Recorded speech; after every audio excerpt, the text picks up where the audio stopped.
के काशी हिंदू विश्वविद्यालय में हृदय रोग विभाग के पूर्व अध्यक्ष प्रोफेसर ओम शंकर ने विश्वविद्यालय में की गई नियुक्ति पर सवाल खड़ा किया है। उन्होंने कुलपति पर नियमों के विपरीत नियुक्ति करने का आरोप लगाते हुए कहा कि कुलपति ने अपने इमरजेंसी पावर का दुरुपयोग कर नियुक्तियां की हैं, साथ ही यूजीसी के मानकों और कानूनी प्रक्रियाओं का उल्लंघन किया है। इसको लेकर उन्होंने पुलिस कमिश्नर वाराणसी को लिखित तहरीर दे करके मुकदमा दर्ज करने की बात भी कही है। इधर प्रेस कॉन्फ्रेंस करने की सूचना पर प्रोक्टोरियल बोर्ड के सदस्य प्रोफेसर ओम शंकर को ऐसा करने से रोकने भी कुछ लोग पहुंचे, लेकिन उन्होंने नियमों का हवाला दिया और कुछ देर रहने के बाद सुरक्षाकर्मी समेत अन्य सदस्य वापस लौट गए।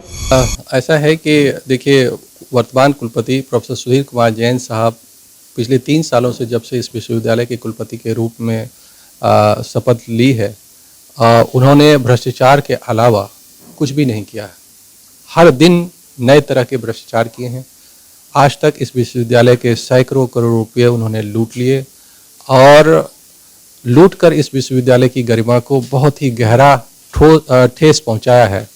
अगर आप देखेंगे कि आईओई ग्रांट जो है, आईओई ग्रांट के तहत विश्वविद्यालय को केंद्र सरकार द्वारा 1000 करोड़ रुपया दिए गए थे।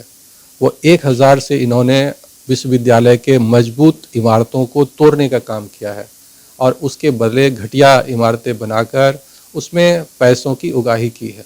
दूसरा, बहुमंजिला इमारतें बनाई है जो विश्वविद्यालय की पहचान नहीं थी। विश्वविद्यालय की पहचान छोटे छोटे बिल्डिंग्स और उनकी ग्रीनरी थी। उस ग्रीनरी को भी इन्होंने पेड़ काट कर बेचा है। चंदन, सागवान जैसे महत्वपूर्ण हेरिटेज ट्री को बेचकर उससे पैसे कमाए हैं। ये बड़ा ही अशोभनीय और बहुत ही गलत कर्म है इनका। उसके बाद डिपार्टमेंट ऑफ कार्डियोलॉजी में यहाँ के पूर्व विभागाध्यक्ष डॉक्टर धर्मेंद्र जैन द्वारा 2.56 करोड़ के वित्तीय भ्रष्टाचार किए गए थे, जो मार्केट रेट से ज़्यादा दरों पर सामानों की खरीद की गई थी। उन सामानों के खरीद में घोर अनियमितता पाई गई थी जांच समिति द्वारा। मेरे द्वारा नहीं, मैंने तो आरोप लगाए थे जांच समिति द्वारा। उन आरोपों के बाद भी, साबित होने के बाद भी कुलपति महोदय ने उन वेंडर्स को पैसा दे दिया अपने एक्स्ट्रा पावर यूज करके, मेरे विरोध करने के बावजूद, जो उस भ्रष्टाचार में शामिल थे, जो यह साबित करता है कि इन्होंने उनसे पैसे लिए हैं और तभी ये उन वेंडर्स को पेमेंट किया है। तो इस तरह से वो धर्मेंद्र जैन के साथ मिलकर एक सिंडिकेट बनाकर भ्रष्टाचार को आगे बढ़ाया है। उसके बाद आयुष्मान भारत योजना में डॉक्टर धर्मेंद्र जैन जो है, जितना फंड दिया जाता है उससे ज़्यादा वो ऊपर से और मरीजों से ज़्यादा पैसे लेते हैं और यहाँ तक हो गई है कंडीशन कि डॉक्टर धर्मेंद्र जैन नॉर्मल खून की नली में भी अब छल्ले लगाने लगे हैं, जो कि बहुत बड़ा अपराध है और ये मरीजों के जान के साथ खिलवाड़ है, जानबूझकर खिलवाड़ है और बिना एथिकल क्लियरेंस के उसके साथ एक्सपेरिमेंट करने जैसा है, जो कि और बीमारी भी पैदा होता है इससे, जो कि अटेम्प्ट टू मर्डर कह सकते हैं कि एक तरह की ऐसी ये धारा है जिस पर कि ये काम किया जा रहा है। उसके बाद देखिए, नियुक्तियां जो थी, अगर कोई इमरजेंसी थी तो सबसे बड़ी नियुक्ति थी एग्जीक्यूटिव काउंसिल का गठन, जो पिछले 3 सालों में नहीं किया इन्होंने। उसके बाद जो थी नियमित रजिस्ट्रार की नियुक्तियां, जो इन्होंने नियमित 3 सालों तक नहीं की। अस्पताल चलाने के लिए मेडिकल सुपरिटेंडेंट की परमानेंट नियुक्तियां जो नहीं की।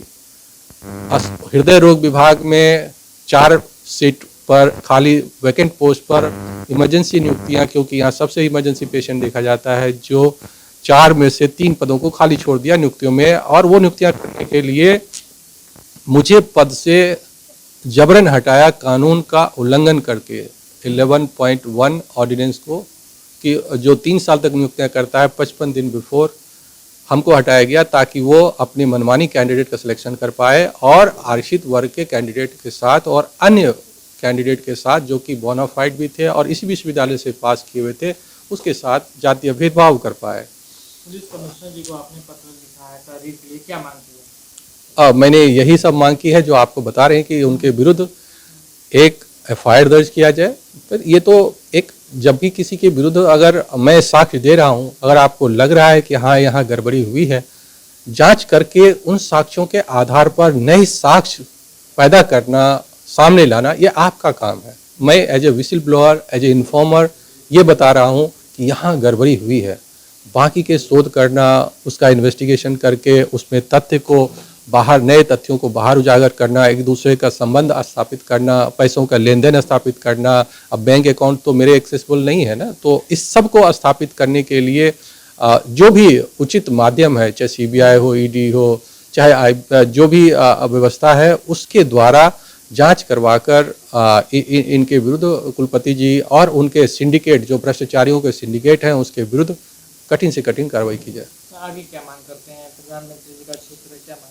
प्रधानमंत्री से सबसे महत्वपूर्ण मांग जो मेरी है वो ये है कि कुलपति बनारस हिंदू यूनिवर्सिटी एक बहुत ही महत्वपूर्ण पद है और आपके संसदीय क्षेत्र में बनारस हिंदू यूनिवर्सिटी स्थित है, जो आपके सम्मान और गरिमा से जुड़ा हुआ है।